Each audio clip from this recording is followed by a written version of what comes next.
Hello everyone. Alrighty. So I'm just going to wait a minute or so for anyone who still wants to join live. Let us know if you're joining. Say hi.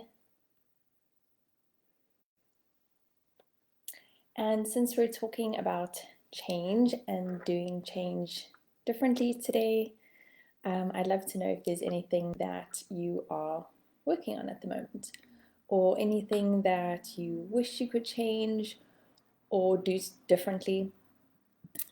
Something that you think, if I could do this, it would make a significant difference to the quality of my life. Maybe something you're actively pursuing or something that's just in the back of your mind.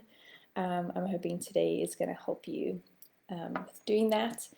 And also that it will help you understand your patient's behavior a little bit more as well. Or someone else in your life that, has behavior that's frustrating you. Because I think a lot of us tend to go from like, if someone wants something, they will do what's necessary to get there, right? Like if a patient wants to get better, they will do whatever it takes to get better. They will do all the exercises and they'll make the lifestyle changes and all of that. And a statistic that I like to share, this is from the Immunity to Change framework. This is also what I use for my workshop. And I'll also be talking about how this is going to integrate with that. So if you join the workshop, you'll know what I'm talking about. There is also a sort of DIY version of this that I'll also link. I'll put in the comments. Where was I going with that? Oh, so in this Immunity to Change framework, what they found was when patients were told by their doctors that they were going to literally die if they did not make certain lifestyle changes, only 1 in 7 people actually were able to make those changes. And the people that couldn't make the change were still really motivated to make those changes, right? It wasn't for lack of wanting to, but there was a lot of underlying resistance, and that is what we identify more with the Immunity to Change framework.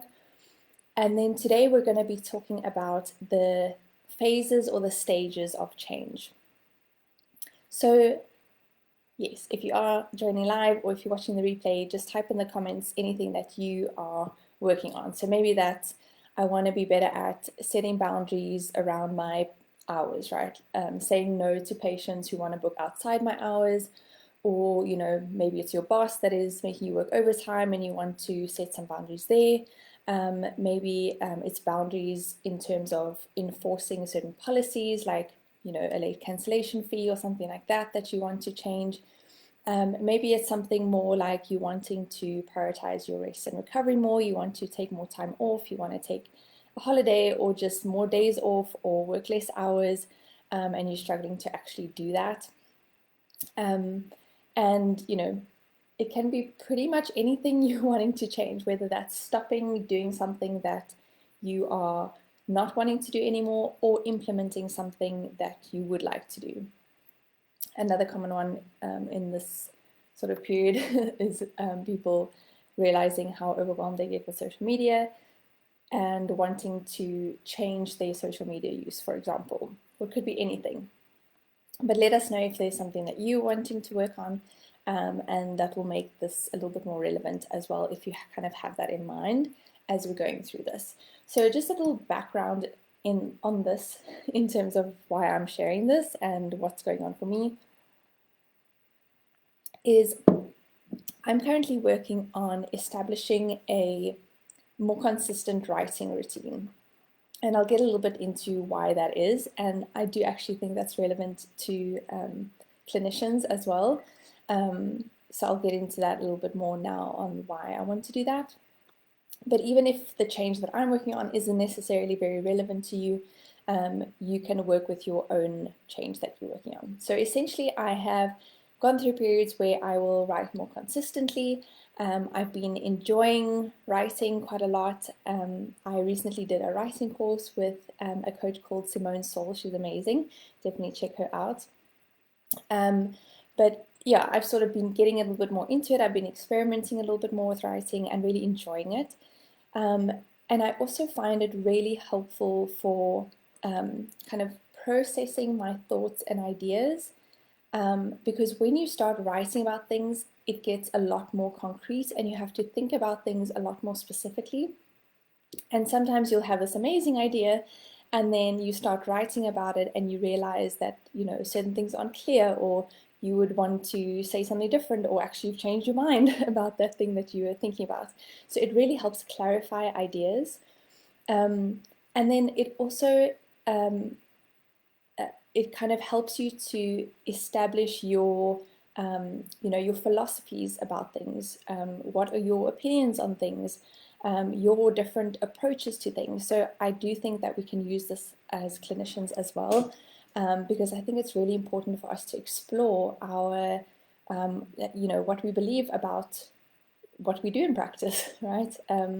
Our approach, why we feel that way, and thinking of becoming thought leaders in our own professions. So this is something that's talked about in the coaching world, you know, developing your ideas, becoming a thought leader. And I was just thinking, you know, it makes total sense that as clinicians we would do that as well. So that could be a reason that you would, you know, want to do that.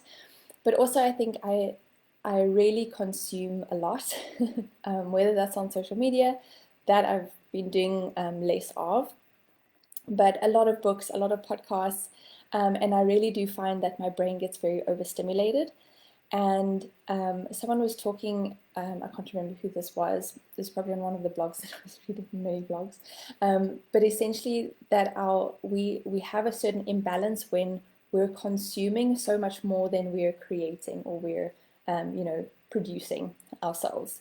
And I definitely noticed that with writing. So when I'm doing that and I'm processing certain things and I'm you know, getting it out in some form or another, it really helps me to feel less overstimulated, and also is a period where I'm, you know, not taking in more, so that helps as well. So that's why I'm working on that specific change. And so I'll go into a little bit more about the model of change that or what I'm actually doing differently, because the immunity to change framework, which I'll be sharing a bit as well about how that integrates with this, that is something I use a lot, and it's been so helpful with this process. It really has. But this is, I feel, something that I'm doing a bit differently, is using what they call the trans-theoretical model of change, which basically just describes the phases that we go through in order to change. And we don't necessarily progress through that linearly. Sometimes we spend years in one phase, sometimes we go back and forth. And you can think about when you are falling off the wagon with a particular change, what you're actually doing is just going back to a previous stage of change. So I'll go into this a little bit more now. So the different phases that we go through are pre-contemplation, contemplation, preparation, action, and maintenance. Sometimes there is a sixth stage called termination, but some include that, some don't. I think that's a newer addition.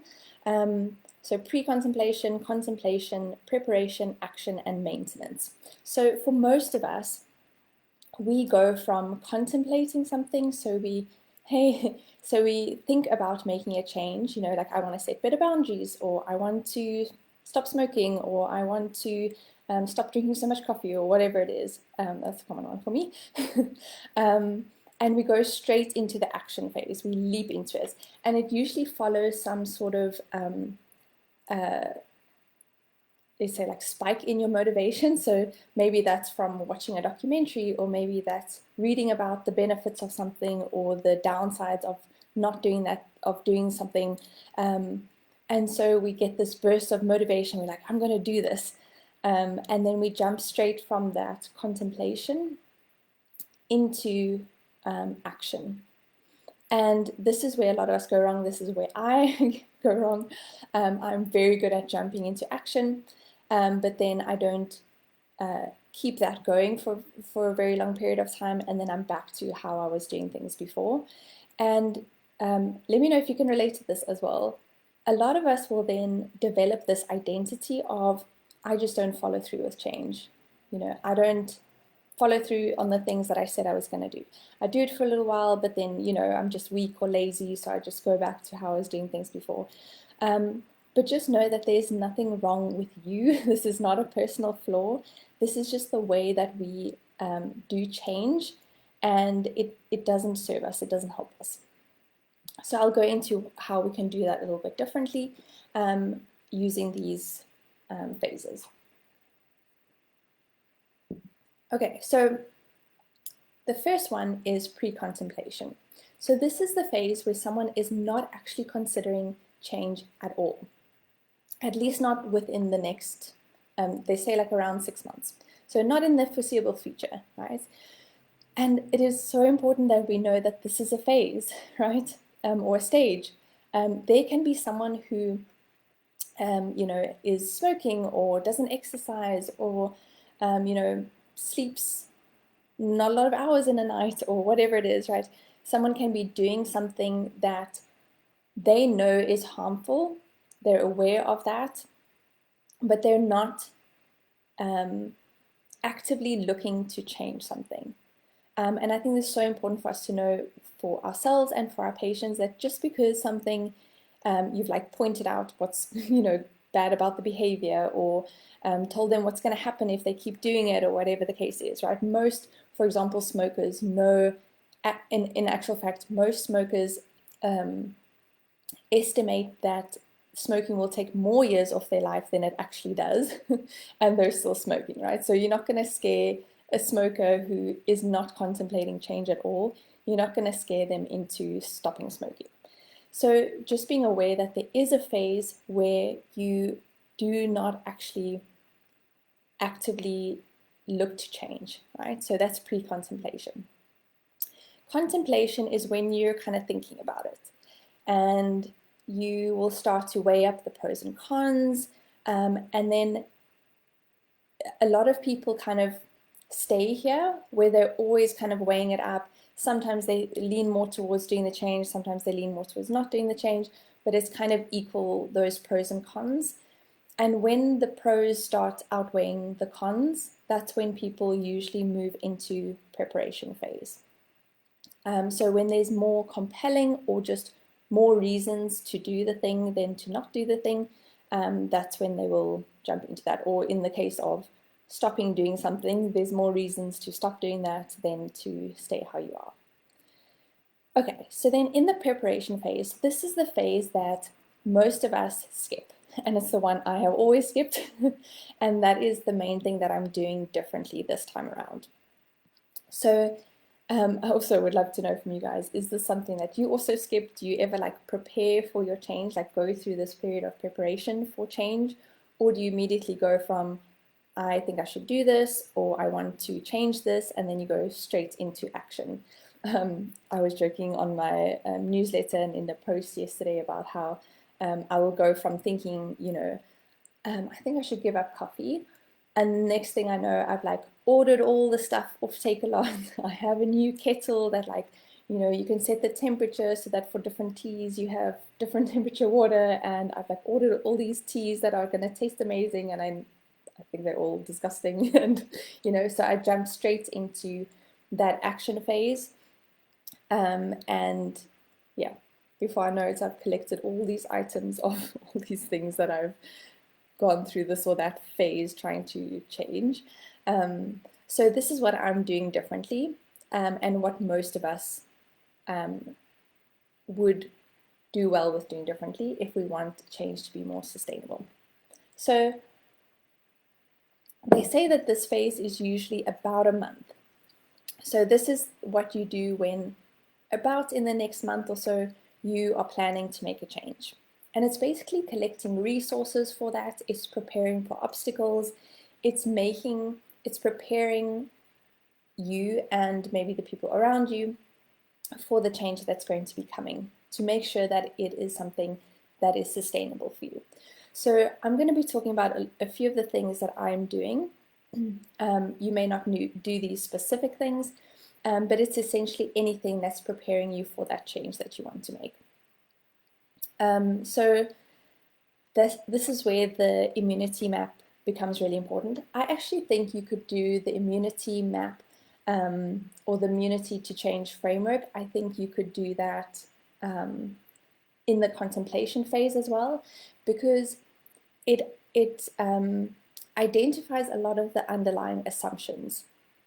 And this could be, for example, right, one of my assumptions was doing something regularly gets very boring. And even just writing itself, I will get very bored and I won't want to do it. And I'll be kind of like forcing myself to do this thing. That was one of my assumptions. So if I don't look at that a little bit closer, I might get stuck forever in the contemplation phase, because I'm thinking, you know, I don't want to do something that's going to be boring and that I have to force myself to do. Whereas if in that stage I use that immunity to change framework and I actually go and think about and journal on and design experiments for, this will get clearer when you access the training, or if you join the workshop, you'll know what I'm talking about. But then you actually get to explore that assumption, and then it might not be a compelling reason not to change, right? So for example, one of the experiments that I did was just testing it out. So I just committed to, I'm going to write for 30 minutes and I'm going to see how I feel. And it's just a gathering data little experiment, right? So I'm noticing, how am I thinking? How am I feeling? Do I actually feel mental resistance? Do I enjoy the actual process of it? How do I feel afterwards? Did I have to kind of coerce myself into doing it? I'm just gathering data. I'm not forcing myself already to change my behavior. I'm not already jumping into the action phase. I'm just doing an experiment. So you could do that in the contemplation phase already.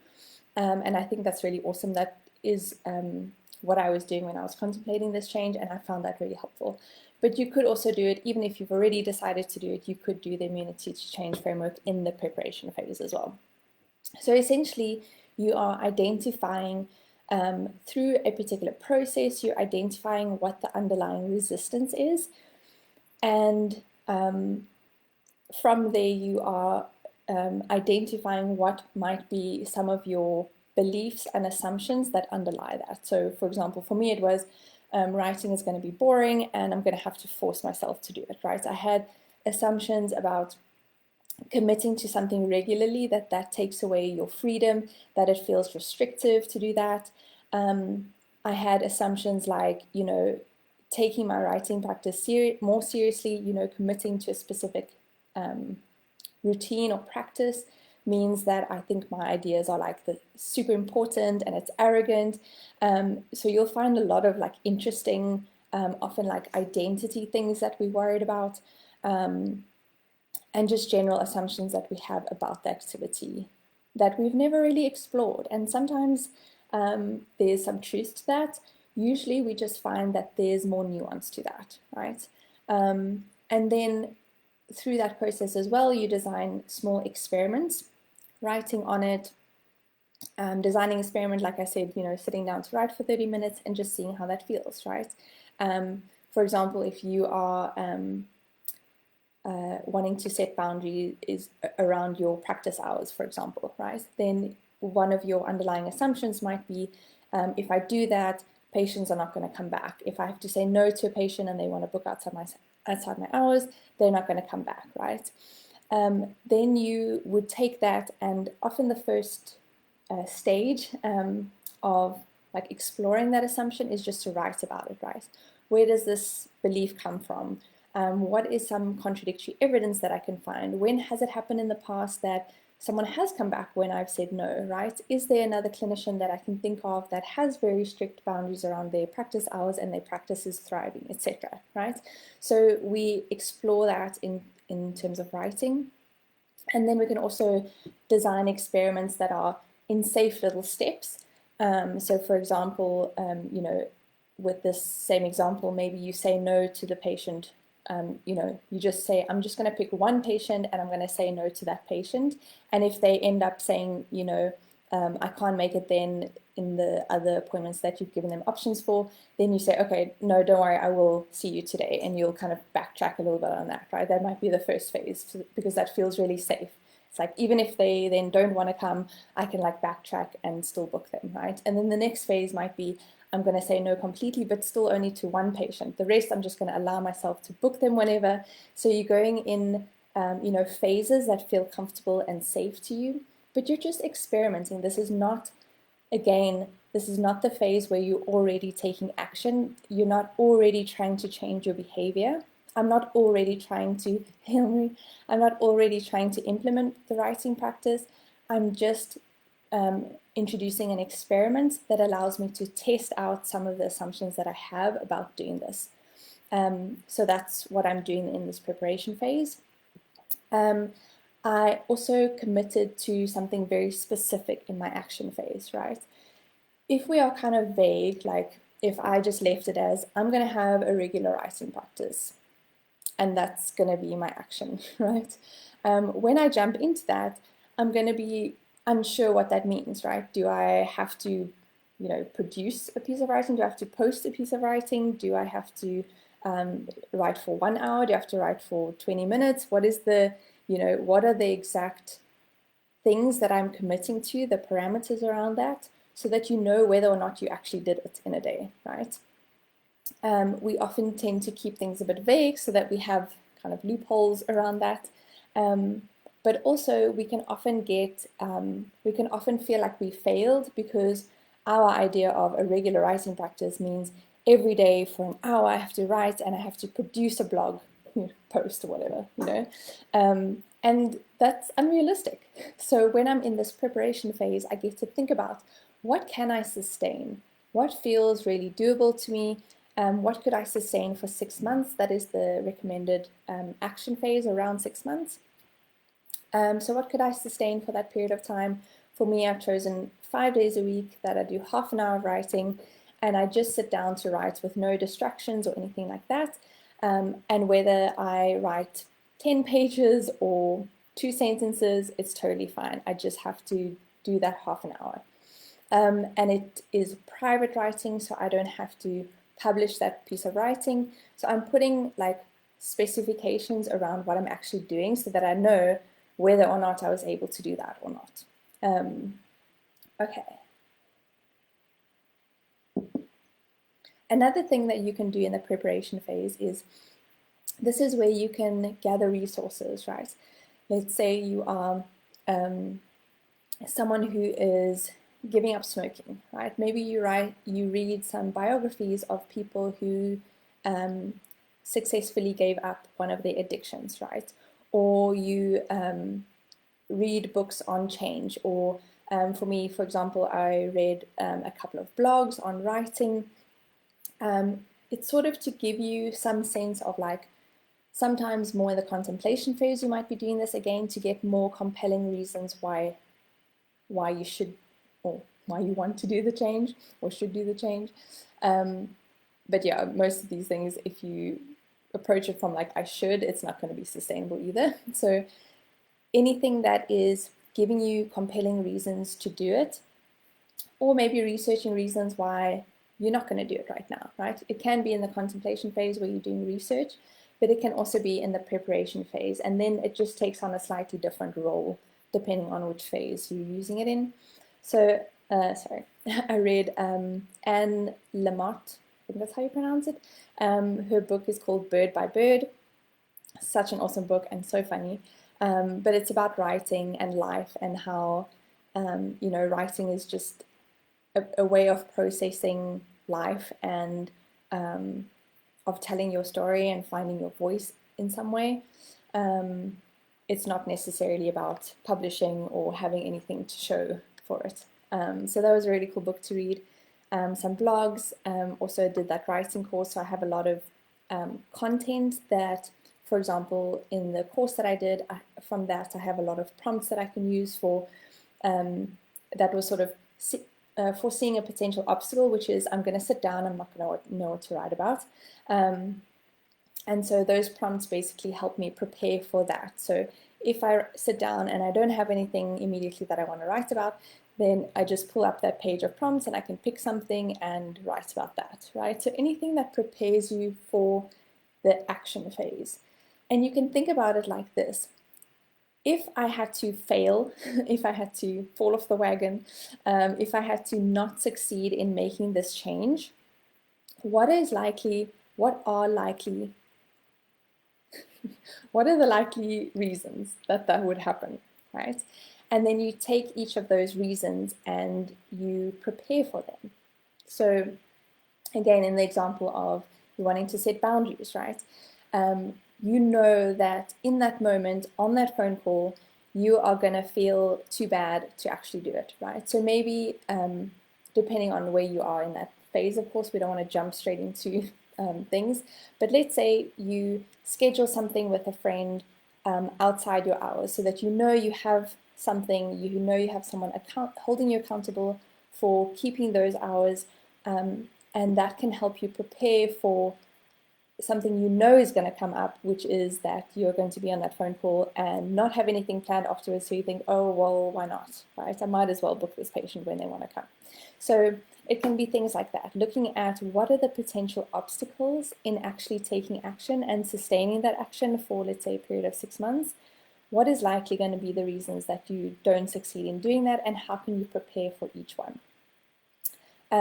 With something like, for example, not wanting to drink anymore, or giving up social media. Maybe you want to tell people that this is what you're doing, so that you organize different kinds of activities with your friends that don't involve drinking, or that they don't harp on the fact that you're not drinking. They're prepared for that and they're supporting you through that change. Or when people don't see you on social media, that they don't message you, what's going on, I haven't heard from you, or whatever. This is part of the preparation phase, that you can tell people in your life that this is what you're planning to do, get support from them, get accountability where you'd like to. Anything in that phase is to prepare you for the action phase. And then the action phase is, like I said, around 6 months, that you are consistently doing that thing. However you defined what you are doing in the action phase, that's what you're doing in the action phase. And then beyond that is the phases of maintenance and termination. And we can get into that more detail on that. But essentially, if you are maintaining that behavior or the cessation of a negative behavior for over 6 months, then you're in the maintenance phase and you're just trying to kind of actively maintain that behavior or that cessation. And then termination is when someone doesn't have any desire to return back to their previous behavior, right? Like that thing has become completely a part of their identity. Like if you think of a non-smoker, when I see a cigarette, I don't have this like drive and this pull to smoke. So I'm not grappling with that. I'm not tempted by it. I'm not trying to willpower my way through that interaction with the cigarette. There is no pull on that for me. So that would be if someone was a smoker and went through all those phases and they got to that phase, that would be termination, where there's no chance of relapsing on that because they have completely had a shift in identity. It no longer has any kind of draw for them, drive, whatever you want to call it, and that would be termination. Okay, awesome. So I hope that has helped just to give you a bit more of an idea of these phases of change and identifying where you might be in that phase, and then also having more compassion for yourself by knowing where you are in this in these phases and what might be appropriate at each stage, and not shaming yourself when you skipped a whole stage and didn't manage to sustain something, right? So also, I think it's so important because we really get into these identities, and then we think we're just bad at change, or we're just someone that doesn't follow through, or we're lazy or weak, or whatever the identity is that we start to develop from that. And then what happens is the next time that we're genuinely wanting to change something, our self-trust has essentially been eroded. So we are less likely to actually attempt change the next time because we're like, well, no, I'm not going to follow through. Look at all those, that whole list of things that I tried to do and wasn't successful in. So I do think this is really important how we do it. And if nothing else, just having some compassion for yourself and your patients for not succeeding in making a sustainable change or sort of never going for it in the first place. And hopefully now you understand a little bit more about why that is. I will link that immunity to change. It's called Mapping Change. It's a free training that you can go and do yourself. You can also message me if there's anything that you're struggling with on that.